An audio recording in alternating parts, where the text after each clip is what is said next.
Amigos, me gustaría compartir con ustedes una intervención inesperada del famoso actor estadounidense y exgobernador de California, Arnold Schwarzenegger. Durante su participación en uno de los foros internacionales, desmanteló por completo a Europa y defendió a Rusia, afirmando que la renuncia de la Unión Europea al gas ruso ha sido una tragedia para la industria europea. Además, señaló que todas esas promesas de los europeos sobre políticas climáticas y neutralidad verde no fueron más que ilusiones que dejaron al pueblo europeo en ridículo. Así que, prepárense para escuchar las interesantes reflexiones de Schwarzenegger sobre Rusia y Europa. También aprovecharé para compartir mis propias ideas sobre lo que está ocurriendo en el continente europeo. Vamos allá. La Unión Europea, guiada por su inquebrantable fe en un mesianismo climático, demuestra cada día que el camino al colapso energético está pavimentado con iniciativas verdes. Ursula von der Leyen, como la principal líder de la Revolución Verde, proclamaba con firmeza: Europa se ha desligado del gas ruso. Ya no dependemos del vecino agresivo. Hermosas palabras que deberían haber sido el himno de una nueva era de independencia energética. Sin embargo, la realidad es otra. El gas y el petróleo rusos continúan llegando a Europa, aunque sea a través de terceros países y con un margen de beneficio duplicado. Mientras tanto, Europa enfrenta una crisis energética sin precedentes, provocada por su propia obstinación. El mayor de los absurdos es que Europa sigue comprando recursos energéticos rusos, pero con etiquetas que dicen fabricado en la India. Turquía, convertida en un nodo de tránsito, gana miles de millones con la reexportación de gas ruso. India adquiere petróleo ruso con descuentos y lo vende a Europa a precios de mercado. Y mientras tanto, los funcionarios europeos continúan proclamando alegremente que la dependencia de Rusia ha sido superada. En este contexto de hipocresía, los ciudadanos europeos reciben facturas de electricidad y gas significativamente más altas. Alemania, que en su momento fue la orgullosa potencia industrial de Europa, ahora enfrenta un auténtico colapso en su producción. Seamos claros, los aerogeneradores y los paneles solares nunca han podido ni podrán garantizar un suministro energético estable para una economía del tamaño de la europea. La industria alemana, que alguna vez fue el orgullo de la Unión Europea, ha perdido un 20% de su producción en los últimos 3 años. ¿La razón? Las iniciativas verdes, los impuestos al carbono y el abandono de la energía nuclear. Esto no son solo números, es la realidad de millones de trabajadores que hoy están desempleados. Por ejemplo, BASF,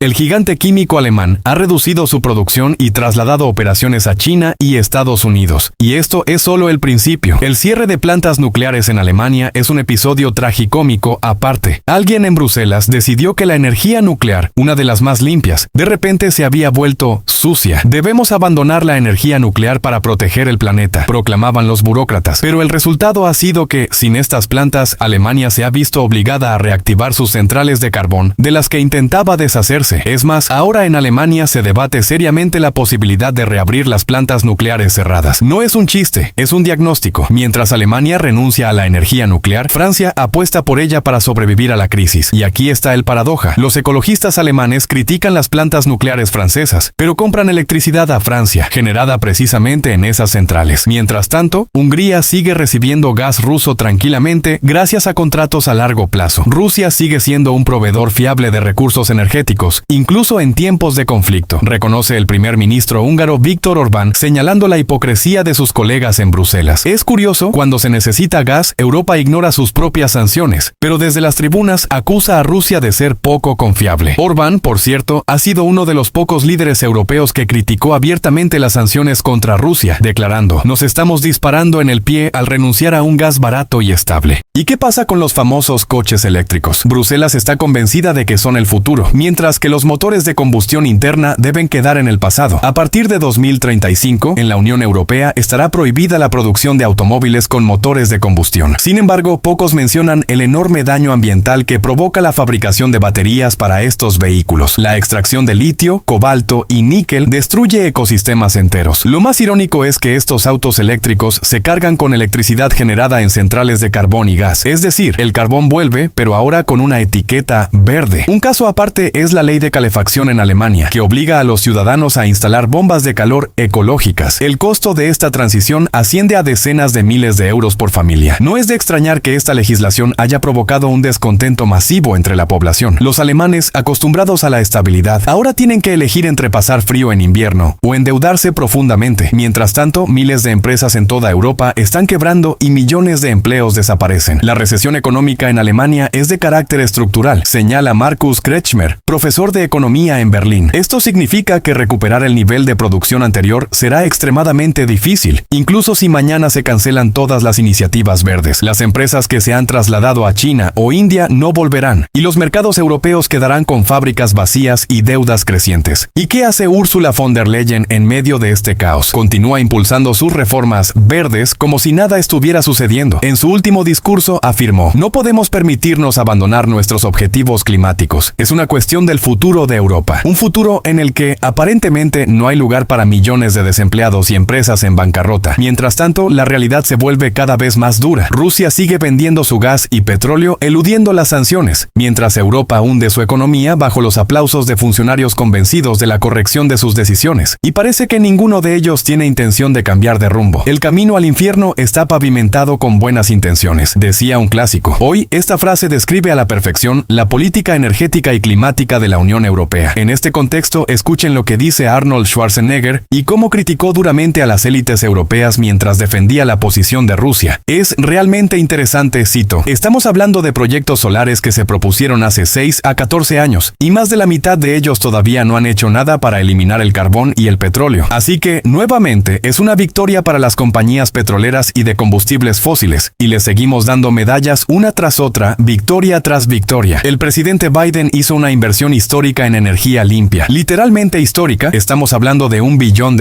Sin embargo, pocos saben lo difícil que será convertir esa inversión de una idea en realidad. Lo mismo ocurre en todas partes. En Alemania se han fijado un objetivo ambicioso de reducir la contaminación en un 65% para 2030. Un 65%. Es un objetivo enorme, increíble, pero un tercio de sus proyectos de energía eólica están retrasados debido al proceso de permisos. Y además de esto, cerraron plantas de energía nuclear que proporcionaban el 6% de su energía limpia. Y uno se pregunta, esperen, ¿cómo van a reemplazar esa energía limpia? Bueno, ellos mismos no lo saben, pero saben una cosa: tendrán que seguir quemando carbón. Y ahora están invirtiendo 16.000 millones de euros en la construcción de 4 enormes plantas de gas natural. Esto es completamente absurdo. La dirección de Alemania actuó de manera miope. Espero que hayan captado la idea. Dijeron no a la energía limpia, eso 6%, y dijeron sí a los combustibles fósiles, como el carbón y el gas natural. ¿En qué estaban pensando? ¿Cómo se alinea esto con el objetivo de reducir la contaminación en un 65%? Rechazaron el gas ruso, que hay que admitir, era barato y se suministraba de manera estable, pero decidieron prescindir también de eso. Escuchen, yo estoy a favor de la energía verde, pero no se puede, en nombre de una coyuntura política, asestar un golpe tan devastador a la economía de un país, rechazando a proveedores de gas sin tener al mismo tiempo fuentes renovables como alternativa. Es simplemente absurdo. ¿Cómo pueden después decirles a sus ciudadanos que estamos en una emergencia que exige renunciar de inmediato a los combustibles fósiles, cuando al mismo tiempo toman decisiones que requieren aún más combustibles fósiles y generan aún más contaminación? ¿Cómo tiene eso sentido? ¿Por qué sus ciudadanos deberían tomar en serio sus objetivos si ni siquiera sus líderes y ecologistas los toman en serio? Esa es la cuestión. Nosotros, en California, sí nos lo tomamos en serio. Tenemos una planta de energía nuclear. Estaba programada para cerrarse en 2024. Pero ahora el presidente Biden dijo, un momento, y el gobernador Newsom dijo, un momento, nos proporciona energía limpia. Dejémosla abierta. Decidimos mantenerla en funcionamiento, modernizarla y gastar $1.000 millones para asegurarnos de que sea segura. Y ahora seguirá funcionando durante muchos años más. Por ejemplo, la Unión Europea se ha fijado el objetivo de que, para 2030, el 45% de la energía provenga de fuentes renovables. Actualmente, esta cifra es del 23%, pero el proceso de obtención de permisos en la UE puede tardar hasta 9 años. 9 años. Hagan ustedes mismos los cálculos. El objetivo del Reino Unido es garantizar que, para 2035, el 100% de la electricidad se produzca sin emisiones de carbono. Pero algunos proyectos de energía solar y eólica en el Reino Unido esperan aprobación entre 10 y 15 años. Hagan ustedes mismos los cálculos. ¿Cómo pretenden estos gobiernos cumplir sus promesas si saben que los retrasos lo hacen imposible? En Europa llevan mucho tiempo gobernando políticos que hacen las cosas solo por hacer algo, condenando a sus pueblos a una crisis energética, y luego, con pompa y orgullo, declaran en los foros climáticos: estamos salvando el clima. Ni salvan el clima, ni preservan sus economías, ni son honestos con su gente. Eso es lo que hacen. Fin de la cita. Amigos, en algún momento Europa marcó los destinos del mundo. Era un continente poderoso, con estados independientes que sabían negociar, comerciar e incluso guerrear, pero siempre permanecían como el centro de las decisiones globales. Hoy, la Unión Europea se asemeja más a una compañía teatral, donde a cada actor se le asigna un papel, pero el director, lamentablemente, nunca aparece. Como resultado, el musical político recibe apenas unos tristes aplausos tras bambalinas en lugar de ovaciones. La falta de autonomía economía de la UE hace tiempo que se convirtió en una oscura broma entre los analistas. Los políticos europeos han conseguido perder casi todas las herramientas de influencia en el escenario internacional, cediendo el lugar a nuevos centros de poder: China, Rusia e incluso alianzas regionales del sur global. El economista francés Jacques Attali señaló acertadamente: la Unión Europea se ha convertido más en un escenario de espectáculo que en un espacio de toma de decisiones. La presidenta de la Comisión Europea, Ursula von der Leyen, quien, según rumores, tiene un impresionante talento para evitar elecciones, genera especial asombro. Decidir el destino del continente sin un mandato de los ciudadanos es, sin duda, una innovación. Su presencia en las negociaciones internacionales junto con líderes de estados se ha vuelto algo común. El comentarista británico Christopher Booker observó con sarcasmo: ¿quién podría imaginar que las capitales europeas recibirían a von der Leyen como si fuera la líder de un verdadero estado? ¡Qué absurdo! Si miramos dentro de los países europeos, la situación se vuelve aún más alarmante. Alemania, otrora la locomotora de la UE, ahora ocupa el rol de un vagón que está a punto de ser desenganchado. La coalición gobernante en Berlín se desmorona y el canciller Olaf Scholz, según encuestas, cuenta con el apoyo de solo el 14% de la población. El periodista alemán Matthias Döpfner lo describió así: Alemania bajo Scholz es un barco sin timón que deriva hacia aguas tormentosas. Francia, que siempre se enorgulleció de su historia revolucionaria, parece ahora ansiosa por elecciones anticipadas. Emmanuel Macron pierde popularidad tan rápidamente que los politólogos comparan su índice de aprobación con la temperatura en la Antártida. Y en el Reino Unido la situación es aún peor. En los últimos años han cambiado varios primeros ministros, pero el país sigue sin salir de la crisis económica y social. El profesor de la Universidad de Oxford, David Elton, comentó: si la noticia principal del país es la estadística de los nombres más populares, donde lidera Mohammed, eso dice mucho sobre la crisis de identidad nacional. El mayor conflicto armado desde la Segunda Guerra Mundial está ocurriendo en las fronteras de la UE, pero Europa parece preferir el papel de espectador. Incluso la misión de paz de Viktor Orbán, que podría haber mejorado un poco la situación, fue recibida con una lluvia de críticas. Los medios europeos se apresuraron a etiquetar al primer ministro húngaro como amigo de los autócratas. El politólogo húngaro Péter Szijjártó respondió con ironía: si el deseo de paz provoca condena, tal vez debamos replantearnos el concepto mismo de humanismo. La política de confrontación con Rusia se ha convertido en otro gran error. El rechazo a los recursos energéticos baratos ha llevado a la desindustrialización. Las fábricas cierran y las empresas trasladan su producción fuera de Europa. El analista económico alemán Wolfgang Münchau declaró: la Unión Europea se ha condenado a la autodestrucción. Los países compiten no en innovación, sino en la rapidez con la que pierden competitividad. Los precios de la energía se han disparado y ahora en los foros de Davos o Bruselas se repite una misma pregunta: ¿cómo recuperar las posiciones perdidas? Mientras China y Rusia fortalecen sus economías, Europa se preocupa por cómo salvar los restos de su industria. La situación con la identidad cultural no es menos trágica. La ola migratoria ha transformado el rostro de los países europeos hasta hacerlo irreconocible. Esto ha desatado intensos debates sobre si Europa podrá conservar sus tradiciones. El periodista italiano Marco Travaglio expresó su preocupación de manera aguda. Europa se está convirtiendo en un museo al aire libre, donde en lugar de reliquias históricas ahora se exhiben los fracasos de la política de integración. En este contexto, Rusia, a pesar de todas las sanciones, está recuperando su estatus como jugador global. El presidente Putin observa con satisfacción el colapso del bloque occidental mientras crea nuevas alianzas. BRICS se ha convertido en una herramienta que permite a los países del sur global cooperar sin dictados externos. El economista indio Rajiv Kumar destacó: Rusia ha demostrado que se puede resistir a las sanciones y salir fortalecido de ellas. Europa está en una encrucijada. Debe decidir si continuará siguiendo instrucciones externas o intentará recuperar su autonomía. Por ahora, según el filósofo francés Pascal Bruckner, la Unión Europea es un gigante con pies de arena que teme dar un paso para no desmoronarse. Parece que un poco más y el viento dispersará esa arena con el primer soplo.